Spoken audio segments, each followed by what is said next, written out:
Hello friends, welcome back to my channel. मैं हूं आपका होस्ट लकी दुबे। और इस वीडियो में हम एक इम्पॉर्टेंट टॉपिक के बारे में बात करेंगे जो कि है ISRO interview, Indian space research organisation का इंटरव्यू। तो आपको जैसे पता ही होगा, अभी आईसीआरबी ने एग्जाम कराया था साइंटिस्ट सी का, और उसमें जो रिजल्ट्स हैं इंटरव्यू के, रिटन एग्जाम के, वो आ चुके हैं। सो कॉन्ग्रेचुलेशन टू ऑल जिन्होंने एग्जाम क्रैक करा है। And next part is interview. तो मैं अपने बारे में थोड़ा आपको बताना चाहूँगा। मैं लकी दुबे हूँ और मैंने अपना जो अभी मैं यूपीएससी आईएएस के थ्रू रेलवे में हूँ, आईआरएसए में 2018 बैच। और मैंने भी इसरो का एग्ज़ाम 2 बार दिया, 2 बार इंटरव्यू भी दिया, और एक मैंने भाभा एटॉमिक रिसर्च सेंटर का भी इंटरव्यू दिया, उसमें साइंटिस्ट भी था मैं, उसका भी मैंने इंटरव्यू डाला है। आप प्लीज़ उसको जाके देखें, तो उससे आपको थोड़ा इसरो इंटरव्यू के बारे में भी आइडिया मिलेगा। तो भाभा एटॉमिक रिसर्च सेंटर का भी मैंने इंटरव्यू दिया, इसरो का भी इंटरव्यू दिया मैंने, और भी बहुत सारे इंटरव्यू दिया, ओएनजीसी दिया, एचपीसीएल दिया, बीपीसीएल दिया। मैं बार्क में तो काम करा, इसरो में मैं फर्स्ट टाइम में तो इंटरव्यू में नहीं हुआ था, लेकिन सेकंड टाइम में आई गॉट वेट लिस्ट। लेकिन उसके बाद मैंने उसको परस्यू नहीं करा, क्योंकि ऑलरेडी मैं बीआरसी में था, तो इसरो का कोई कोई जरूरत थी नहीं मेरे पास। और उसके बाद फिर मेरा ऑब्वियसली यूपीएससी में हो ही गया था, तो आईआरएसएमई में मेरे को आना ही था। तो ये मेरी एक जर्नी थी एग्जाम्स की। तो मैं बात करने वाला हूँ आज इसरो के इंटरव्यू के बारे में। तो रिटन एग्जाम के बारे में जो स्ट्रेटेजी है, वो तो हम अलग से किसी वीडियो में डिस्कस करेंगे, और उसको अभी इस वीडियो में तो डिस्कस करने का मतलब नहीं है, क्योंकि this video is only meant for interview, जो कि अभी आने ही वाला है। तो थोड़ा सा बात करते हैं इसरो इंटरव्यू के बारे में। तो देखिए, मैंने 2 बार इंटरव्यू दिया है, उसमें कुछ चीज़ें जो कॉमन है और कुछ चीज़ें जो डिफरेंट, मतलब अलग भी हो सकती हैं आपके साथ। पहले उसके बारे में डिस्कस करते हैं। तो देखिए, जब भी आप इसरो का इंटरव्यू देने जाएंगे, तो काफ़ी बड़ा पैनल एक रहता है। जैसे मैंने बीआरसी का जब इंटरव्यू दिया था, तो वहाँ पे 5 लोगों का पैनल था। बट इसरो के इंटरव्यू में तो बहुत बड़ा पैनल था, आई थिंक 8-10 लोग थे उधर। मेरे को तो याद भी नहीं है, तुम देख भी नहीं पाते, आप उस टाइम थोड़े से कॉन्शियस होते हो। तो सेंटर में जो होते हैं वो चेयरमैन होते हैं, और ऑलमोस्ट 4 लोग इस साइड, 4 लोग इस साइड, आप ऐसा एक पैनल को बना सकते हैं। तो वो पैनल काफ़ी बड़ा रहता है। तो जब आप एंटर होते हैं इंटरव्यू में, तो आपको सामने बैठने को बोलते हैं। पीछे एक व्हाइट बोर्ड भी रहता है, और व्हाइट बोर्ड पे वो कुछ आपसे ड्राइंग भी बनवा सकते हैं। बीआरसी में इंटरव्यू थोड़ा अलग था, क्योंकि उसमें टेबल पे आपके सामने बैठते हैं वो। जैसे आप, आपके की टेबल है और उसके सामने आपके लोग बैठे हैं, और आप इस टेबल पे बैठे हो, और सब कुछ आपसे पेन पेपर पे करवाते हैं। पर इसरो में वो थोड़ा दूर बैठते हैं। इट्स लाइक कि टीचिंग क्लास जैसा। तो आप सामने टेबल पे बैठे हो, वो आपसे क्वेश्चन पूछ रहे हो, जब आपको उनको लगेगा कि इनसे कोई ड्रॉ करवाना है, वो आपसे बोलेंगे आप खड़े होके बोर्ड पे ड्रॉ कर दीजिए, तो बोर्ड पे आपसे वो ड्रॉ करवा सकते हैं। कोई भी डायग्राम्स या कुछ भी ग्राफ्स वगैरह वो ड्रॉ करवा सकते हैं। बात करें इंटरव्यू फॉर्मेट की, तो देखिए, इसरो में एचआर पे भी उतना फोकस नहीं करते हैं, बीआरसी में तो बिल्कुल ही नहीं करते। बीआरसी में तो आपसे, मतलब बार्क में तो आपसे एक भी क्वेश्चन नहीं आएगा इंटरव्यू एचआर का। उनको फर्क ही नहीं पड़ता, वो तो इतना भी बोल देते हैं कि हम आपको कश्मीरी ट्रांसलेटर लगा देंगे या फिर कुछ भी कर देंगे, मतलब आपको ट्रांसलेटर तक देने को रेडी रहते हैं वो, बिकॉज उनका टेक्निकल फोकस रहता है। इसरो समवॉट मेरे को ऐसा लगता है कि एचआर उतना फोकस वो भी नहीं करता है, बट मुझसे कुछ क्वेश्चंस पूछ जाते हैं एचआर के, कि आपने कहाँ से इंजीनियरिंग करी है, फिर क्या करा है, तो थोड़ा पूछते हैं, बट मुझे लगता नहीं उसको भी उतना वेटेज देते हैं जितना वो टेक्निकल को वेटेज देते हैं। तो एट दी एंड मतलब यही है कि आपको टेक्निकल पे ही फोकस करना है। तो थोड़ा इंटरव्यू के बारे में डिस्कस करते हैं। देखिए, बहुत छोटा इंटरव्यू हुआ था मेरा तो इसरो में, दोनों ही बार। पहला बार में शायद 15 मिनट का हुआ था, और दूसरी बार में शायद 7-8 मिनट ही हुआ था। दूसरी बार मेरा शायद इंटरव्यू छोटा इसलिए भी हुआ क्योंकि मैं last candidate of the day था। तो मैं इंटरव्यू देने गया तो शायद अंदर 5:30 या 6 बजे शाम रात को, तो वो भी थक गए होंगे, उनको भी जल्दी करना होगा। बट जो मेरा पहली बार जब मैंने इंटरव्यू दिया था, वो शायद मेरा डे का फर्स्ट सेकंड था, तो उन्होंने 15-20 मिनट्स वो इंटरव्यू लिया था। तो इंटरव्यू का टाइम जो है, वो ऐसा नहीं कि अगर आपका छोटा इंटरव्यू हुआ तो बेकार हुआ या अच्छा हुआ, या बड़ा इंटरव्यू हुआ तो अच्छा हुआ या बेकार हुआ है। It depends on the mood off the interviewer also, और टाइम कैसा है, वो उतना एनर्जी दे पा रहा है कि नहीं दे पा रहा है। तो बहुत सारी फैक्टर्स हैं, कुछ भी अज्यूम करना बेकार है। अपना बेस्ट देना ही सबसे बेस्ट होता है। तो अब मैं आपको थोड़ा बताता हूँ कि मेरा इंटरव्यू कैसे हुआ, और उससे आप क्या क्या टेक अवेज ले सकते हैं। तो सबसे पहली चीज देखिए, इंटरव्यू भी में आपको, जैसे बार्क इंटरव्यू में 4 फेवरेट सब्जेक्ट, 5 फेवरेट सब्जेक्ट पूछते हैं, इसरो में भी पूछेंगे।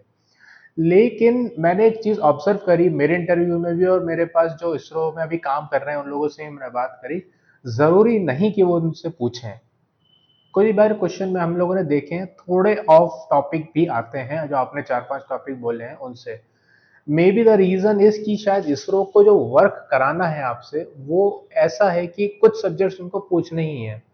जैसे मैंने देखा है कि मैकेनिकल में वो मटेरियल साइंस पे फोकस करते ही हैं, उनका पता नहीं क्यों क्वेश्चंस आएगा ही। आप मटेरियल साइंस कोई भी नहीं बोलता मैकेनिकल में फेवरेट सब्जेक्ट, क्योंकि कोई भी रिस्क नहीं लेना चाहता, बहुत टफ सब्जेक्ट हो जाता है वो।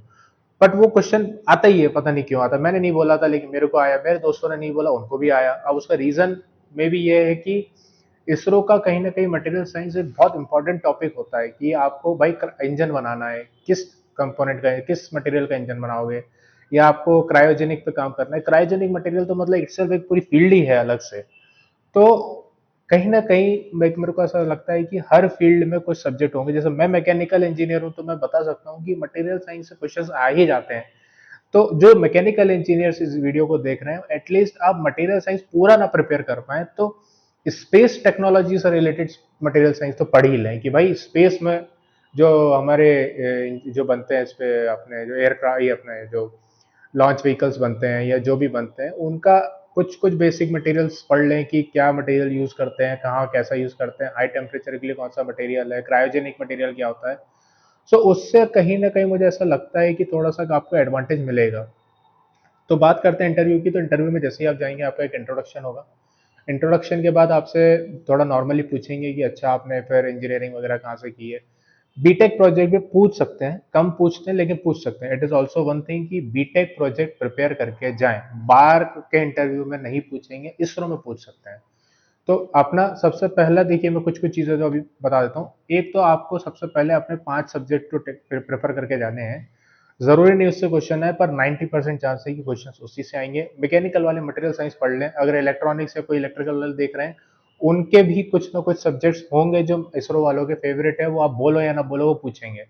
उन सब्जेक्ट्स को थोड़ा पढ़ के जाएं, स्पेशली इसरो के रिलेटेड में कॉन्टेक्स्ट में पढ़ के जाएं उन्हें। सेकेंड थिंग इज, आप बीटेक का प्रोजेक्ट रेडी करके जाएं, पूछे ना पूछे आप तो रेडी करके जाइए। मेरे हिसाब से अपना बेसिक जो भी आपने बीटेक में प्रोजेक्ट करा है उसको आप प्रिपेयर करके जाइए। थर्ड थिंग इज, जो मोस्ट इंपॉर्टेंट थिंग है, इसरो के बारे में पढ़ के जाएं। चांसेस हैं क्वेश्चन आने के, कुछ लोगों को क्वेश्चन आए हैं कि इसरो ने अभी रिसेंटली कौन सा लॉन्च व्हीकल लॉन्च करा है, या ये क्या, उन्होंने क्या मिशन है। इसका रीजन उनका शायद ये है कि देखना चाहते हैं कि इसको इंटरेस्ट है इसरो में काम करने के लिए। देखिए काफी लोग तो इसरो में काम नहीं करते लेकिन उनको बहुत इंटरेस्ट होता है। चंद्रयान 2 लॉन्च हो गया, चंद्रयान 3 लॉन्च हो गया, चंद्रयान 5 लॉन्च हो गया। तो कहीं ना कहीं एक वो इंटरेस्ट जो होता है ना, वो आपको ऑर्गेनाइजेशन से बना के रखता है। तो अगर आपको तो इंटरेस्ट है और आपको पहले से चीजें पता है तो अच्छी बात है, नहीं है तो प्लीज पढ़ लें। इसरो के बारे में कहीं इधर उधर कहीं ढूंढने की जरूरत नहीं है, सीधा इसरो की साइट पे जाए, सब मिलता है। उनके रिसेंट मिशन, उनकी रिसेंट टेक्नोलॉजी सब मिल जाएगा, कहीं जाने की जरूरत नहीं है। इसरो की साइट पे आप चले जाएं, वहां आपको सारे चीजें आपको एक साथ मिल जाएगी। आप अगर एक दिन भी देंगे तो आप सब पढ़ लेंगे उसमें से। उसके कुछ नोट्स बना लें तो वो याद भी रहेंगे आपको। तो ये एक मैं बोलना चाहूंगा कि इसको आप प्रिपेयर कर लें।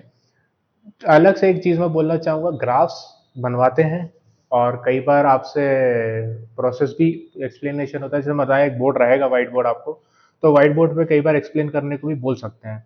तो उसके लिए भी आप थोड़ा मेंटली रेडी रहें कि आपसे बोले खड़े हो जाइए, और उसमें तो आप ऐसे घबराना नहीं है, आपको पता है this a part of interview और आपको जाना है वो आंसर करने। इंटरव्यू में जितने सरप्राइजेस के लिए रेडी रहें उतना ही अच्छा है। तो उससे आपका कॉन्फिडेंस दिखता है कि यस यू आर कॉन्फिडेंट, आप कुछ भी बोले मैं तो रेडी हूँ करने के लिए।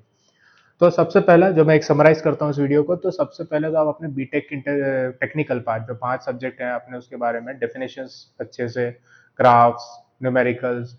इसके लिए आप चाहें तो ईएस के object subjective type question solve कर सकते हैं। उससे थोड़ा सा ना आपको एक प्रॉब्लम सॉल्विंग स्किल दिखती है। अब क्या होता है, आप लोग ऑब्जेक्टिव ऑब्जेक्टिव ऑब्जेक्टिव सॉल्व करते हो, वहां जाके पूछते हैं आप ऑब्जेक्टिव में आंसर दे आते हो, उनको लगता है ये क्या कर रहा है। थोड़ा सा आप सब्जेक्टिव वे में जब करोगे उनको दिखेगा कि हाँ हाँ ये एप्लीकेशन ऑफ माइंड है।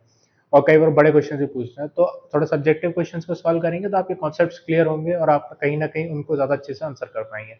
सेकंड थिंग इज, जो आपका बताया मैंने, बीटेक इंटरव्यू कंप्लीटली प्रिपेयर करना ही करना है। थर्ड थिंग इज, आपका जो फाइनल ईयर का ये अपना जो आपका इसरो के बारे में जानना है वो पढ़ के जाएं, वो पूछ सकते हैं। इसके अलावा कुछ छोटी छोटी चीजें हैं जैसे कि हॉबीज, ये सब तो कॉमन रहता है, बहुत चांसेस कम रहते हैं इसरो बीआरसी इन सब में, लेकिन हमको हमेशा always on the preparation side रहना है। हॉबीज वगैरह थोड़ा प्रिपेयर करके जाएं। गैप अगर आपके करियर में है कहीं भी 3-4 साल का, उसको जस्टिफिकेशन लेके जाना है। और जब वो पूछें वाई दे रहा था gap of 2 years 3 years, please give a proper answer with confidence. Confidence down नहीं होना चाहिए आंसर करने में। आप झूठ तो अवॉइड ही करें। प्रॉपर अगर आप झूठ बोल भी रहे हैं, मैं तो बोलूंगा ना ही बोले तो बेटर है, क्योंकि समझ जाता है इंटरव्यूअर कि आप झूठ बोल रहे हैं। लेकिन अगर आप कुछ आंसर प्रिपेयर करके जा रहे हैं तो विद कॉन्फिडेंस उसको प्रिपेयर करें और उसके बारे में थोड़ा सा एक प्रिपरेशन करके जाएं। तो ये जो 3 पार्ट मैंने एक्स्ट्रा बताया, इसमें एक एक्स्ट्रा मैं बता रहा हूँ आपको हॉबी। अगर आपके करियर में कहीं भी गैप है तो वो बताएं प्लीज़, और उसके बाद मतलब थोड़ा प्रिपेयर करके जाएं। और इसके अलावा आप थोड़ा सा अच्छे से ड्रेसअप होके, थोड़ा फॉर्मल्स और सूट्स में प्रॉपर एक जो होता है कि आप हो सके तो कोट डाल लें, नहीं भी डाल पा रहे तो एटलीस्ट फॉर्मल अटायर में पूरा जाना है। शूज़, ब्लैक शूज़, जो ब्राउन शूज़, जो भी आपका पूरा एक अच्छे से बोल सकते हैं कि स्मार्टनेस दिखनी चाहिए आपकी, आप you are a smart candidate. ऐसा नहीं है कि बस उठ के आ गए हैं। तो कहीं ना कहीं एक स्मार्टनेस थोड़ा सा दिखना है, अपीलिंग। देखिए, interview is all a subjective thing. तो आपको 15 मिनट मिलेंगे, 15 मिनट में आप समझिए किसी भी इंसान को जज नहीं कर सकते आप, इसके इसकी नॉलेज भी जज नहीं कर सकते 15 मिनट में। हाउ यू विल जज the knowledge of a person? तो 15 मिनट में वही है, first impression is the last impression. तो कहीं ना कहीं अगर आप ड्रेसअप हैं बहुत अच्छे से, तो आपका एक फर्स्ट इंप्रेशन ही अच्छा जाएगा, वो समवन स्मार्ट हैज कम। और उसके बाद आपका जो टेक्निकल है और वो सब आपको कवर देगा। तो इन चीज़ों का ध्यान रखें। तो इन चीज़ों से मुझे लगता है आपको बहुत हेल्प मिलेगी इंटरव्यू में। और अगर आपको कुछ भी और जानना है मेरे इंटरव्यूज़ के बारे में, कि मेरा कुछ अगर आपको डाउट है कि मेरे इंटरव्यू में ऐसा हुआ था क्या, तो प्लीज़ कमेंट करें, आई विल आंसर। मैं सारे कमेंट्स के रिप्लाई देता हूँ, तो आपके कमेंट का ज़रूर रिप्लाई दूंगा। सो आई थिंक मैंने सब कुछ इसमें कवर कर लिया है। Best of luck for the interview, और इस चैनल को लाइक एंड सब्सक्राइब जरूर करें। Thank you very much.